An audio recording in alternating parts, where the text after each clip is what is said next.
buenas noches. Todos los seguidores del Nido de la Garza y los que no lo son, sé que lo serán muy pronto. Gracias por estarnos acompañando. Aquí va el otro ángulo de la sala de guerra. Vamos a tocar varios temas en esta ocasión. Discutimos, por ejemplo, el perfil del votante yucateco, porque Yucatán ya está en franca campaña. El estado más seguro de nuestro país, al que lo ha caracterizado la prosperidad. Pocos han crecido tanto y tan bien como Yucatán, pero no todos son iguales. Hay mucha desigualdad en el territorio yucateco. ¿Qué es lo que le importa a los votantes? Bitácora Social nos lo dice.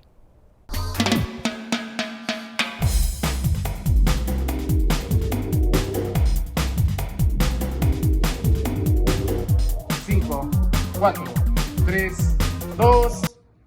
Ya me acompañan esta noche en la mesa Tania Honorat, directora de análisis de Bitácora Social. Gracias, Tania. Muy buena tu cápsula. Y mi compañero Juan Pablo de Leo. ¿Cómo estás, Juanpa? Hola. Me llama muchísimo la atención, Tania, pensando un poco en lo que le preocupa en esta ocasión al votante yucateco, que en otra parte de la información que presentamos aquí es que pues están al 100 en seguridad, o casi al 100 en seguridad. Sí.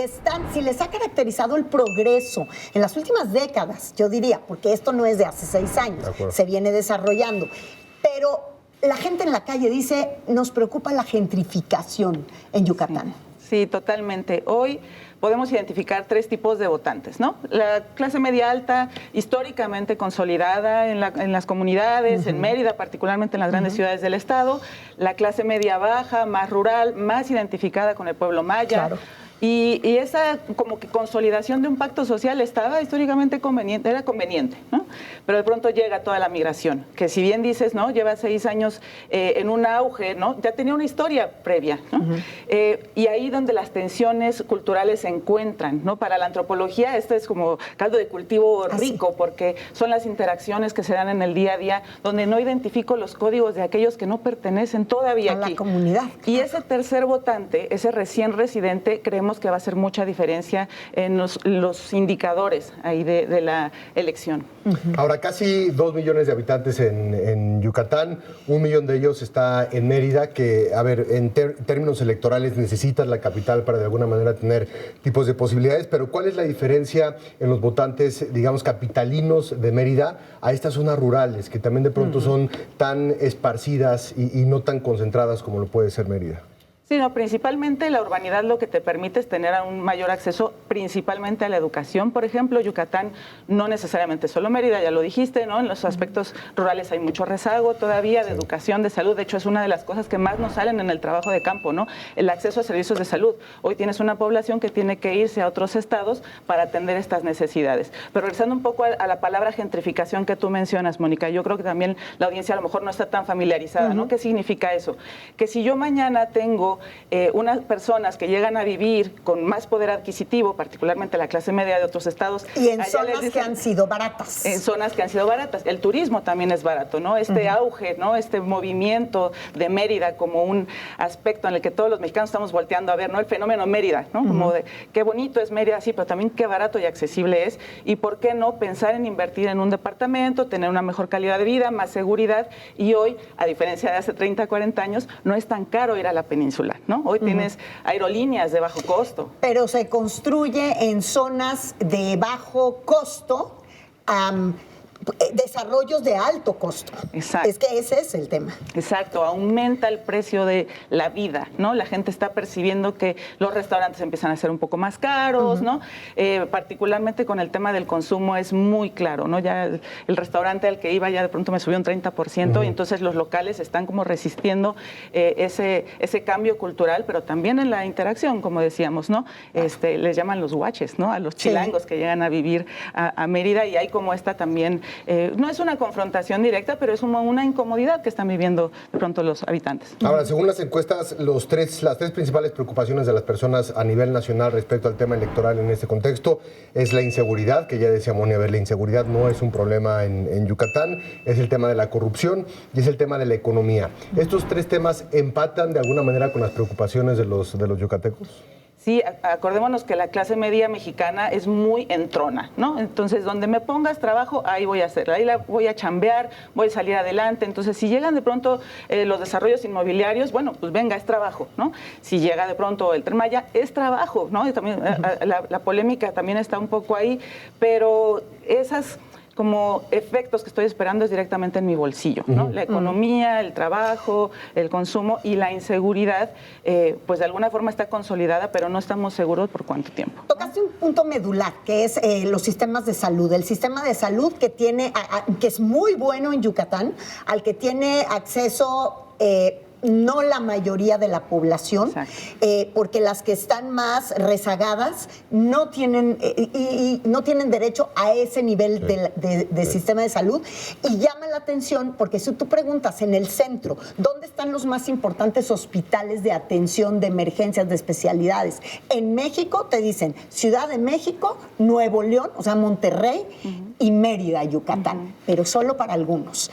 ¿Cuál sería el candidato que les ofreciera igualar esa situación? Sí, parte de la palabra esta que mencionamos en la cápsula, ¿no? Que sea parejo, ¿no? Como este desarrollo que todavía está conveniente, que todavía no alcanza todos los rincones del Estado, y creo que ese es el principal reto, ¿no? Como voltear a ver a todas estas personas que están sosteniendo de alguna forma ese desarrollo, ¿no? Y una propuesta, me parece, de continuidad de lo que han hecho, decía Mónica, no solamente este gobierno, sino también los gobiernos anteriores, porque vienen trabajando en un sentido de inversión, de captar esa inversión, de desarrollo. Y sabes que también es un desarrollo organizado.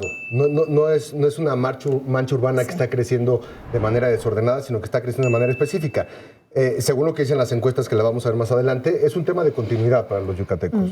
Pues digamos que la clase política se ha mantenido, ¿no? El temperamento político se ha mantenido en el Estado. Una de las circunstancias que nos salen de pronto ahí en las conversaciones que tenemos con la gente pues son los mismos, de pronto nada más se cambian de color de playera, ¿no? Pero de alguna forma se identifica, y también es como mantener esta convención social, ¿no? Donde las reglas se llevan a cabo, ¿no? Estamos de alguna forma de acuerdo en que buscamos la paz, ¿no? Nos gusta mantener, por ejemplo, una ciudad más silenciosa, ¿no? Lo que nos gusta también cuando visitamos Mérida, a los que no vivimos con esa tranquilidad, ¿no? Claro. Pues muchas gracias, Tania. Juanpa, ¿qué les parece? Ahorita ya vimos lo que dicen los expertos, ya vimos lo que dicen los números, los estudios, pero vamos a ver qué dice la calle yucateca.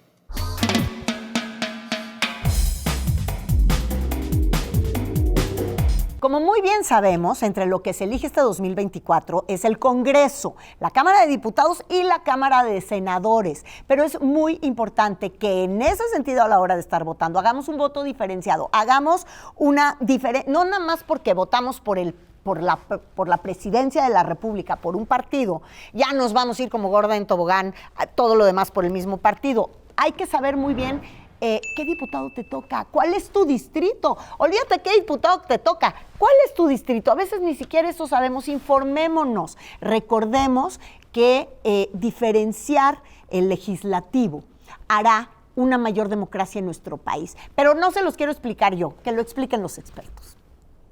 Hoy me acompañan Alejandro Rodríguez, director de la revista Campaigns and Elections. Bienvenido. ¿Cómo estás? Alejandro, gracias por acompañarnos. También está con nosotros Pablo Levy, director de Research Land. Bienvenido, Pablo. ¿Cómo estás? Gracias. Y bueno, un columnista, periodista, con toda la experiencia del mundo en cronicar al Poder Legislativo, es Pancho Garfias, del periódico Excelsior. ¿Cómo estás, Pancho? Bien, gracias por tu generosa presentación. Gracias, Pancho. Mi compañero Juan Pablo de Leo, que nos va a callar la boca a todos con numeritos. Tú nada más las puras cifras.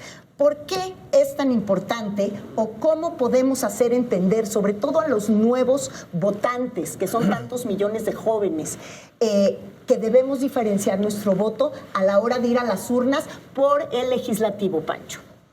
Pues de entrada te diría que el argumento más contundente es lo que ocurrió en este sexenio, donde siguieron al pie de la letra la consigna: no le muevas ni una coma, y las negociaciones que antes se producían en el Senado, que se iban gobernadores, y finalmente salía un acuerdo. En esta legislatura no ha ocurrido.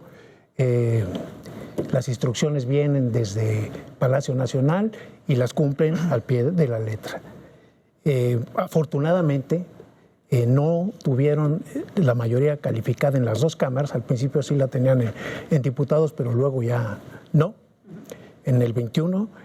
Y pues son pocas las que han salido. Al principio sí había un atisbo de negociación cuando Ricardo Monreal estaba en su plenitud de la coordinación, pero luego las cosas se fueron radicalizando y no había negociación. Morena automáticamente imponía todo lo que le dictaban desde Palacio Nacional. Alejandro. Dice, y hablabas para los jóvenes, dice por ahí una canción de Molotov que si le das más poder al poder, más duro te van a venir a... Y acaba, exactamente. Es una forma más fácil de entender lo imposible, es decir, darle todo a un solo partido, no solo en México, en cualquier otro lugar, significa darles el poder absoluto para hacer lo que quieran, cuando quieran, en el momento que quieran, pasando por encima de las libertades de todos los demás. Sin embargo, es cierto, es una tarea que pudiera tener la gente común, nosotros, de ir a votar el domingo 2 de junio. Pero también es una tarea de los partidos políticos de convencer con sus estrategias y propuestas a los ciudadanos para que vayan o voten por determinada situación. Y lo están logrando, Pablo. A ver, primero los míos son los números, entonces quiero Por eso te regresar a los pregunto, números, ¿no? justamente. Entonces, lo primero es voto diferencial. Es muy poquito, ¿no? Haciendo la encuesta, el 85% de los que votan por Morena y sus aliados van a votar por Morena y sus aliados en el Senado y en la Cámara de Diputados. Lo mismo va a pasar un poco con la alianza del PAN y sus aliados en un 80%. ¿Quiénes son los que no están haciendo voto diferenciado? Movimiento Ciudadano, porque nada más el 50% tiene esta parte de tener el voto diferencial. Ese es el primer punto. Entonces, efectivamente, el problema es no existe o hay muy poca educación acerca del voto diferencial. Segundo punto que acabas de platicar, el tema de ir a las urnas y sobre todo los jóvenes. Súper importante porque hay 14 millones de nuevos votantes, 14 millones de personas que nunca han votado, van a votar por primera vez, cuando menos en elección presidencial, ¿no? En el 2021 algunos de ellos ya votaron, pero en una elección presidencial 14 millones de nuevos votantes no están votando. Y cuando, digo, es la primera vez que votan, perdón, y cuando les preguntamos, oye, ¿qué tan interesado estás en ir a votar? Resulta que en esos jóvenes el porcentaje de los que van a votar anda alrededor del 60%, mientras que en algunos otros segmentos de la población suben un poco más a 68%. Entonces, efectivamente, los jóvenes tienen como menos ganas o menos interés de ir a votar en estas elecciones y creo que es importante meterles la idea de no, ahorita es el momento de ir a votar y eso es lo que tenemos que hacer, ¿no? Claro. Se ha hablado mucho del plan C y Pancho, Alejandro, Pablo, desde el punto de vista del análisis político y también desde el punto de vista numérico, metodológico. Esta estrategia que también está utilizando Morena y sus aliados y también algunos otros partidos políticos en los estados de separar el voto, es decir, de ir no en conjunto Morena, PT, Partido Verde, sino va Morena, va PT y va Partido Verde por separado para buscar la primera minoría y para buscar en ese sentido el poder tener el control del legislativo sin necesariamente poder pertenecer a un partido. ¿Es una estrategia que te suena viable o no con respecto a esta mayoría que está buscando? Pues en algunos estados sí va a ocurrir este fenómeno. No van en alianza precisamente para llevarse los 3 senadores, los dos de la fórmula y el senador de minoría. En este caso pudiera ser del PT o del Verde, en el caso de Morena. Yo creo que en algunos estados, pues sí se va a dar. Chiapas, por ejemplo, Tabasco, por ejemplo. Yo veo que ahí, pues Morena tiene todas las de ganar y de llevarse los 3 senadores. Esa es la estrategia con un objetivo muy difícil de alcanzar, lograr mayoría calificada. Y ahí es donde está el problema.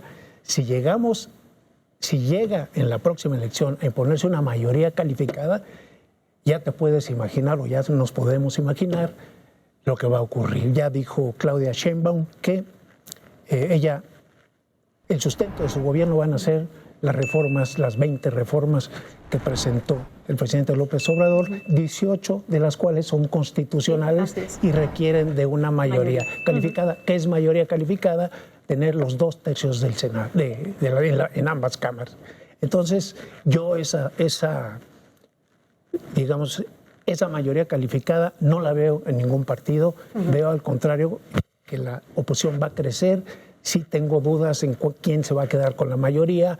Si las elecciones fueran mañana, yo podría vaticinar que ganaría Morena la mayoría simple, pero no la califica. Bueno, ¿tienen que ser los candidatos o tienen que ser los partidos políticos los que tejan la estrategia para sensibilizar al electorado sobre este voto diferenciado del que habla Pancho, Alejandro? Tendrían que ser los dos, sin duda alguna, y tendrían que ser los tres si me meto al tema de los candidatos presidenciales. Prácticamente estamos hablando de una elección concurrente donde la gente va a ir a votar por un candidato presidencial que por lo general es quien más calienta la plaza. La gente habla del candidato presidencial y por ahí habla de los candidatos a diputados, de los candidatos a senadores, con quienes la ciudadanía no simpatiza mucho, no le caen muy bien sus diputados porque los abandonan. Y tienen que votar porque tienen que votar, aunque a veces lo anulan. Entonces, a medida de que haya una mejor estrategia para que las candidatas presidenciales hagan o acarreen voto para sí, el partido tendrá que sumar para que también los candidatos a diputados, sobre todo por lo que está en juego en el tema de las mayorías, puedan obtener el voto del ciudadano. Pero ahí nos metemos ya a hablar entonces, Moni, del tema entre el voto diferenciado y el voto en cascada. El voto en cascada es yo voto por mi candidato presidencial favorito y voto todo para abajo, agarro mis tantas boletas que me van a dar ese 2 de junio y a todo le tacho el mismo partido. El voto diferenciado es que yo entienda y que cada uno es un candidato diferente, pero para eso debería conocerlos. Debería conocer qué me propuso el candidato a diputado, qué me propuso el candidato a presidente municipal, qué me propuso el candidato a senador, quién es, si lo vi, si lo conozco, qué antecedentes tiene. Y ahí viene un gran problema, que es no les conozco porque a veces sus campañas pues son muy pobres o no me proponen lo que yo quiero. Hemos hablado de que más que las propuestas es la muy mala comunicación, Pablo. Totalmente, y concuerdo contigo. El tema es conocimiento. O sea, el tema principal de por qué no haces un voto diferenciado es porque no tienes la menor idea de quién es tu candidato a diputado, ni mucho menos el de senador. Bueno, no saben ni en qué distrito vives. Claro que no sabes exacto. ¿En qué distrito vives? Sí. Local y federal, hay dos. Sí. ¿Cuál es cuál? Sí. ¿Cuál es el candidato de cada uno? Claro. ¿Cuál te toca? ¿Quién es? ¿Cómo se llama? ¿Qué hace? ¿Qué propone? Nunca nos enteramos de nada, que es lo más fácil. Agarro presidente y la marca partido. La marca partido. Ahora, en esos levantamientos y en esas mediciones, ¿ves, Pablo, alguna similitud respecto a la intención de voto que hay en el tema de la presidencia con la parte legislativa? Sí, absolutamente. Ahorita estábamos hablando de que el 85% no hace diferencia. Votan presidente y se siguen así para abajo. Incluso les va a afectar a algunas gubernaturas en donde también votan presidente y se siguen con el gobernador, etcétera. Y hoy por hoy la marca Morena, que la marca Morena sí es muy fuerte. De hecho, estamos viendo en muchas de las elecciones que lo que pesa ahorita ni siquiera son tanto los candidatos, sino más bien la marca Morena. Entonces, esta marca Morena también va a afectar a la parte de las legislaturas y etcétera, etcétera. Ya tenemos algunos números, si quieren los revisamos, ¿sí? Acerca de los posibles escenarios que pueda haber en el tema de la Cámara de Diputados y volviendo a tu punto de la mayoría calificada y la mayoría simple. No voy a revisar todos, ahí los van a tener en pantalla, de hecho ahí están en pantalla, pero lo importante es ver cuántos votos tendría Morena, 247 como mínimo, o cuántos curules, 247 como mínimo, máximo 273. Y luego rápidamente ver el PT con 33 o hasta 37 y el Verde con 32 a 36. Si sumamos a Morena con sus aliados, en el escenario mínimo tendría 312 curules, lo cual no le permite tener mayoría calificada, pero en el escenario más grande sí llega a 346, que sí le permite tener mayoría calificada. ¿Qué quiere decir esto? Estamos todavía en la rayita, en que si Morena y sus aliados tienen o no la mayoría calificada, que son 334 curules. Bueno, pues no los despido porque todavía vamos a discutir un poquito más de temas más adelante, sobre todo cómo vamos a llegar al primer debate de la Ciudad de México, que es la perla de la corona en este país. Y al regresar vamos a platicar también de Yucatán, que no nada más va a elegir gobernador o gobernadora. Hay muchísimo en juego. Lo vamos a ver al regresar.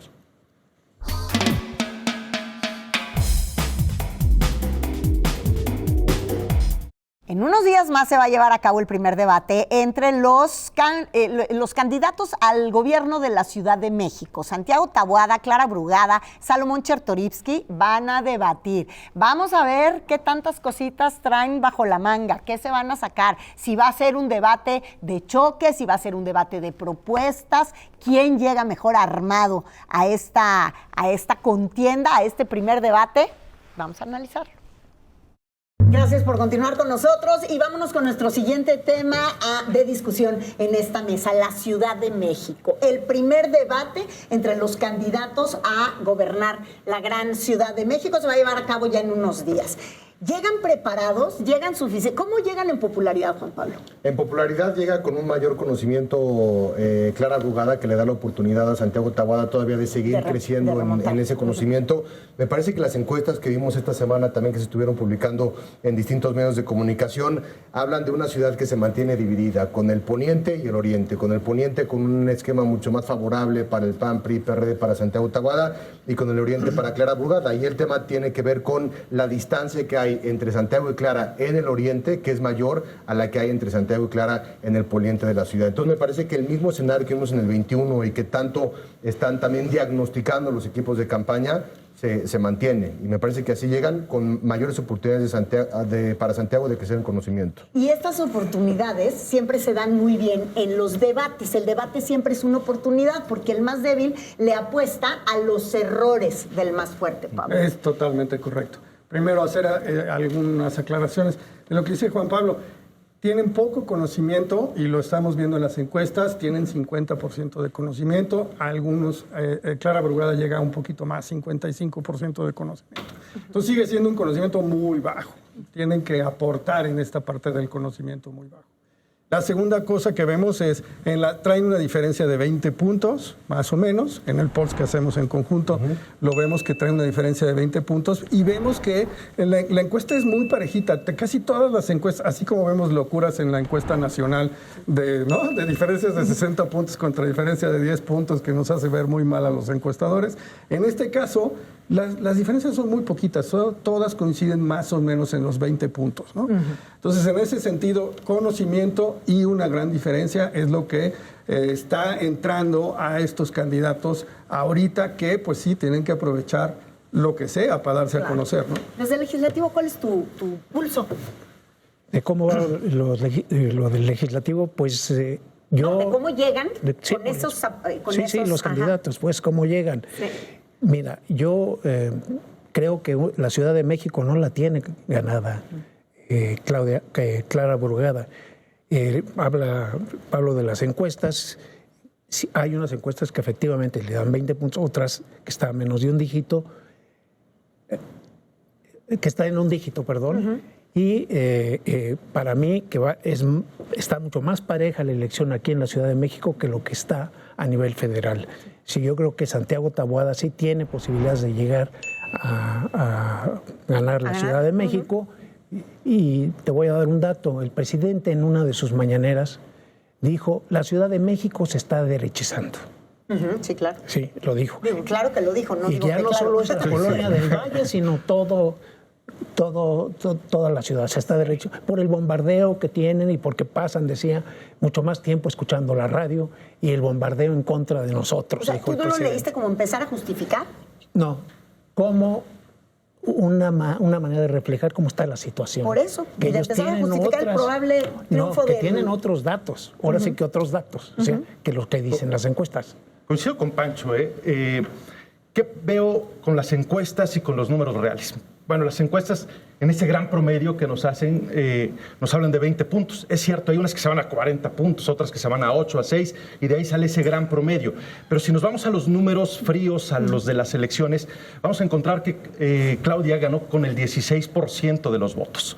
tuvo 800,000 votos más que en ese entonces Alejandra Barrales, que compitió sin el Partido Revolucionario Institucional, que tuvo 600,000 votos. Miquel Arriola, y con todo, y que es Miquel Arriola, y el fútbol y todo esto, tuvo 600,000 votos. Si se lo sumamos, estamos hablando de 200,000 votos, aunque el Verde le dio 200,000 votos más, y nos vamos a 400. Ahí la diferencia ya no parece tanta, en números reales. Si nos vamos al 2021, PRI, PAN, PRD tuvieron 1% más que Morena, Verde, PT. Es decir, tuvieron 46% de los votos contra el 45% de los votos. La diferencia fue solo de 1 punto entre los dos en la elección pasada inmediata. Nos tendríamos que ir un poco a ver qué es lo que está haciendo Clara, qué es lo que está haciendo Santiago. Yo creo que Santiago tiene mucho por crecer. Él puede explotar en términos de mercadotecnia política la palabra cambio, que no ha habido cambio en estas ciudades del 2000 que se han hecho elecciones. Lo medular de su eslogan de campaña. Cambio o continuidad. Y si tú ves el eslogan de campaña de Taboada es cambio, y me parece que después va a cambiar al cambio seguro. Está hablando de cambio, la continuidad. El votante de la Ciudad de México, desde mi particular punto de vista, es diferente a otros votantes. Es muy aspiracional. Sí. No es lo mismo el votante pobre, entrecomillado, de Tabasco, con todo el respeto para la gente de Tabasco, que el votante pobre de la Ciudad de México. El de Iztapalapa, que trabaja hasta Polanco, quisiera vivir lo más cerquita de la Miguel Hidalgo y trabaja para eso. El tema aspiracional va a contar mucho. Y yo creo que eso lo sabía la gente de Claudia Sheinbaum cuando impulsó, no hay que olvidarlo, a Omar García Harfuch, sí, que era un candidato que les daba el voto de Morena, pero que sumaba voto aspiracional. Y con Clara lo que hay es un voto ultramorena que no es aspiracional. La palabra aspiracional es muy importante porque también recordemos que la campaña de Morena, no nada más en esta situación, sino desde siempre ha sido los aspiracionistas están mal. Y cuando arrancó la precampaña, Clara Brugada, si ustedes recuerdan bien, comenzó diciendo, quiero yo también una ciudad para las clases medias. Y acabó diciendo que, empezó diciendo que ella vivió en Miguel Hidalgo. Bueno, es que así fue. Pablo. Y ahora Santiago está diciendo lo contrario, ¿no? Santiago se quiere identificar con la parte oriente y dice, yo viví en la Narvarte, así como me ven güerito, no soy tan rico, y también estudié en la UNAM, ¿no? Sí. Entonces, esta parte aspiracional que confluye no solamente porque Santiago no era de una posición acomodada, como lo dice él originalmente, sino que va creciendo independientemente de lo que él representa, porque cuando tú lo ves y cuando lo ves que es del PAN y etcétera, la mayoría de la gente piensa, este chavo es súper rico de toda la vida, y él lo que está diciendo es, no, a ver, espérame, aquí hay oportunidades, yo soy el cambio de las oportunidades, yo vengo de acá, y también de la mentalidad, porque él también ha dicho, yo por ser del PAN de toda la vida no significa que esté en contra del aborto, o no significa que esté en contra del matrimonio igualitario. El constituyente, él cuando se votó lo votó a favor, Taboada, y creo que ese es también un mensaje que quiere dar.